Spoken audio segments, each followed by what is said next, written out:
एक बार एक किसान भगवान से बहुत ही नाराज हो गया। किसान बहुत मेहनती था। बहुत मेहनत से वह खेतों में अनाज उगाता, उसकी देखभाल करता, पर अक्सर उसकी फसल खराब हो जाती। कभी सूखा पड़ जाता, कभी बाढ़ आ जाती, कभी तेज धूप, कभी आंधी। कोई न कोई कारण बन ही जाता कि उसकी फसल खराब हो जाती।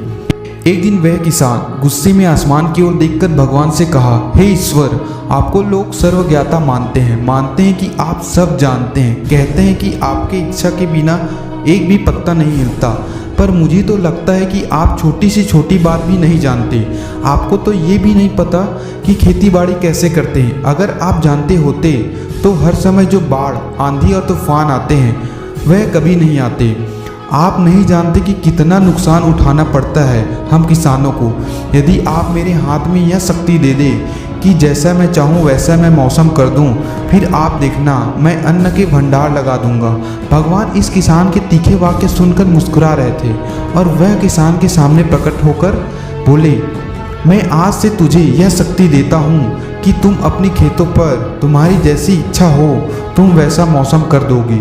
मैं बिल्कुल भी दखल नहीं दूंगा, तुम्हारी इच्छा से सब कुछ होगा। किसान बहुत खुश हो गया। किसान ने गेहूं की फसल अपनी खेतों में बोई। जब उसे लगा कि खेतों को धूप चाहिए तो खेतों को धूप मिली, जब पानी बरसना चाहिए तभी पानी बरसा। आंधी, तूफान, बाढ़, कुछ भी उसने अपने खेतों पर आने नहीं दिया। किसान के खेत में इस वर्ष ऐसी फसल हुई जैसी कभी नहीं हुई थी। हरी भरी लहलहाती फसल। मन ही मन में बहुत खुश हो गया और सोचने लगा, अब सबूत के साथ दिखाऊंगा भगवान को कि इसे कहते हैं शक्ति का सही उपयोग। मेरी सफलता देखकर उन्हें अपने नियम जरूर बदलने पड़े। कुछ दिन गुजरे, फसल कटने को तैयार हो गए। किसान बहुत उत्सुकता के साथ फसल को काटने लगा, पर जैसे ही उसकी नज़र गेहूं की बालियों पर गया तो उसने अपना सिर पीट लिया और वह रोने चिल्लाने लगा। गेहूं की एक भी बाली के अंदर गेहूं का दाना नहीं था। सारी बालियां अंदर से खाली थी। किसान बहुत दुखी हो गया। उसने भगवान को रोते हुए फिर पुकारा, हे प्रभु, तुमने ये मेरे साथ क्या किया? क्या तुमने मुझे कोई सजा दी? भगवान बोले, पुत्र, ये तो होना ही था। तुमने पौधों को संघर्ष करने का मौका ही कहाँ दिया?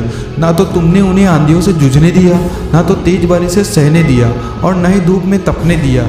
एक भी चुनौती का सामना तुमने उन्हें नहीं करने दिया। इसीलिए सारे पौधे अंदर से खोखले रह गए।